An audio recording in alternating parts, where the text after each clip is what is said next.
Thank you. And thank you to my family who's here tonight supporting me.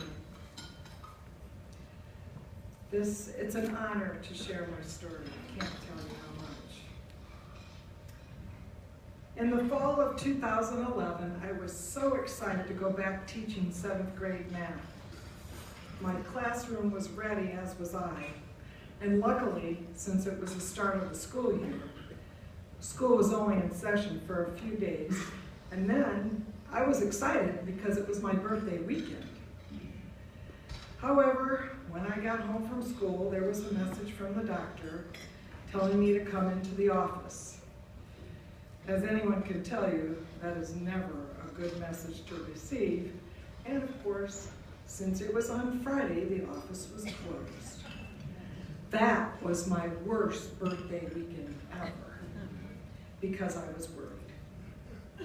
My husband Ron and I went in early Monday morning before the office opened and waited for the doctor, as we figured the news wasn't good. My routine chest x-ray showed a tumor in my right upper lobe, which was confirmed later to be cancer. We felt shocked. After allowing ourselves a good cry, we made a plan. I made an appointment with an oncologist, and after a week of tests, I was scheduled for a right upper lobectomy. Our children came to the rescue, and each took turns coming for a week to help me during and after surgery. I made it through the surgery without any complications. At the follow-up visit with my oncologist, Ron and I found out that the pathology showed stage 2 lung cancer, so I would need chemo. 6 weeks later, I started the chemo. The chemo treatments were horrible. Our daughter Allison came in from California to help us through it. We tried to be positive and make light of the reality of the situation. So whenever we were going to chemo, we would do something funny.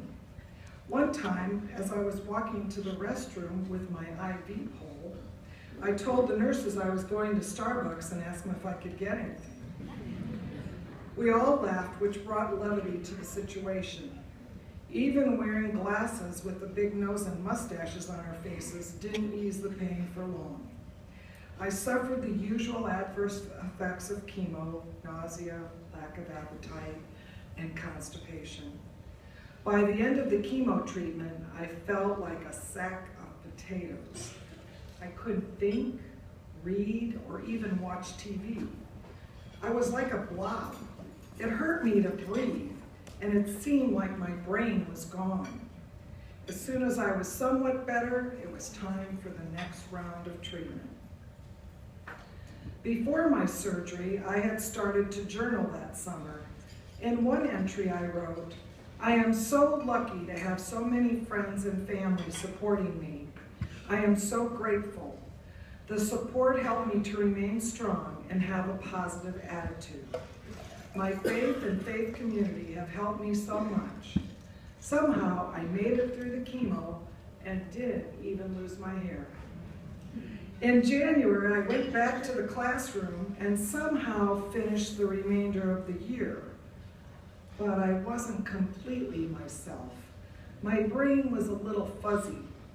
I remember one day a student asked me a math question, and I knew the answer, but I couldn't explain it to her.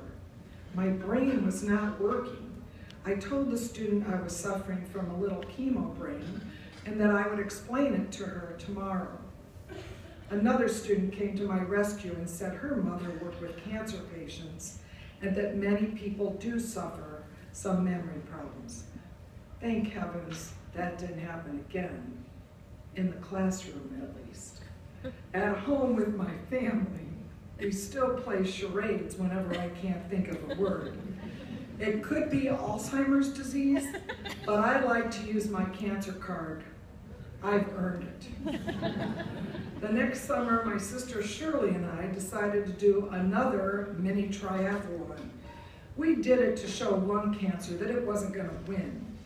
Every night we would work out. We would swim and bike and run and swim. We took our training seriously. Shirley and I finished the race, and I got second place in my age group. By the way, there were only a total of 3 in my age group.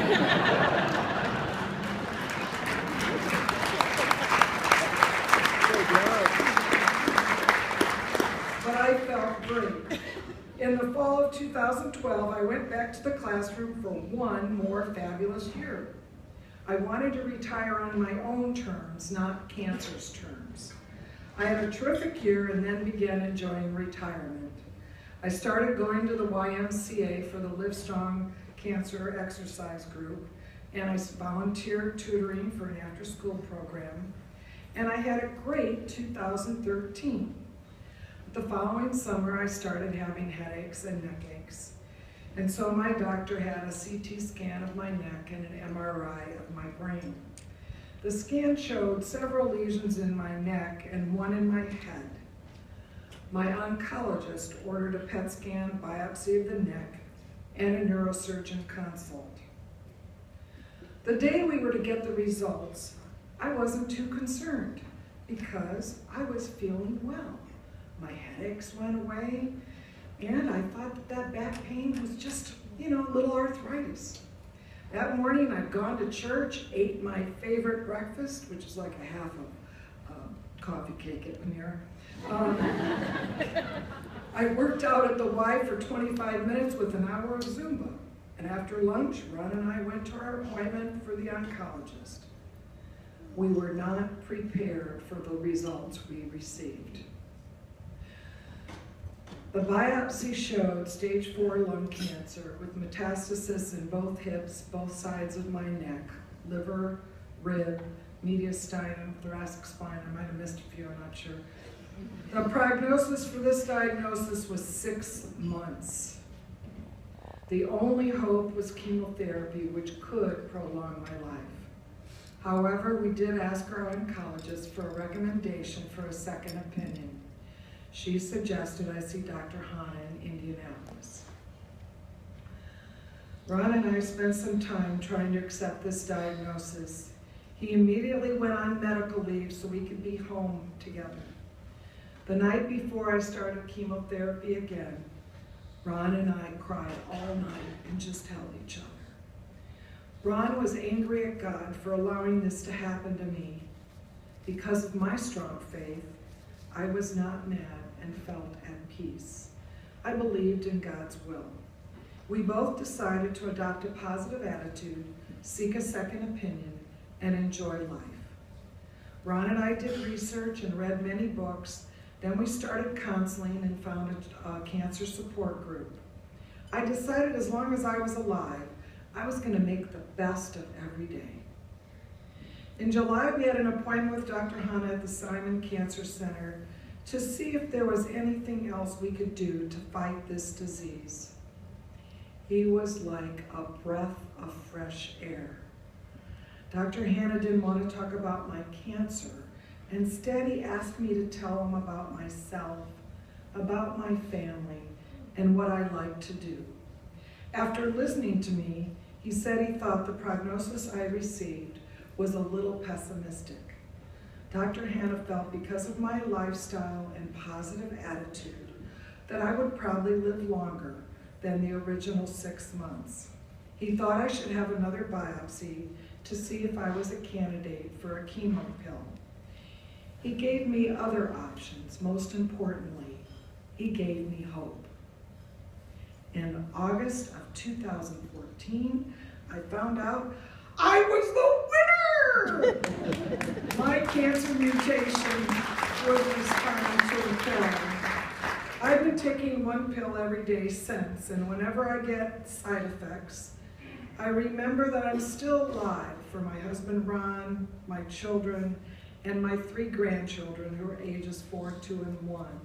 I want them to know their Oma, which is German for grandma. Each day when I wake up before I get out of bed, I thank God for another day. I am so grateful for each moment and feel like every day is my birthday. So I keep living. I was given 6 months. It's now been 1 year, 4 months, and 26 days. I enjoy life each day, and I am thankful. I still work out with my Live Strong group. Ron and I still attend our cancer support group. And I started a painting class because it was on my list of 50 things to do before it's too late. I found out I'm actually a good artist. It's the best 3 hours of therapy. And to make up for that worst birthday ever, this past August, I had a huge 65th birthday party to celebrate life with my family and friends. However, every once in a while, I am overwhelmed with sadness. One day, my husband went shopping, and when he came home, he found my sister and me bawling. He said, "What the heck happened?" I said, "I learned that I just can't plan grief. It just happens." A month ago, I had a CAT scan and an appointment with Dr. Hannah. He told me there were 2 small spots in my lungs that were increasing in size. I elected to have a biopsy a week ago Tuesday. Our hope is that there is a drug for the resistant mutation, so my fight with lung cancer continues. I am indebted to the American Lung Association that works hard to find more cures. The truth is, anyone can get lung cancer. I hope you will consider protecting the health of our community and those you love by making a donation to the American Lung Association. Every dollar you give makes a difference, and we can't do it without your financial support. Your donation will allow more people like me facing this disease to fight and win our battles with lung cancer, so that ultimately we won't have to talk about cancer or lung disease again. The money raised tonight might be used to save my life or someone you love. So let's raise those paddles high and remember those with lung cancer that weren't as fortunate, and let's celebrate today. Thank you.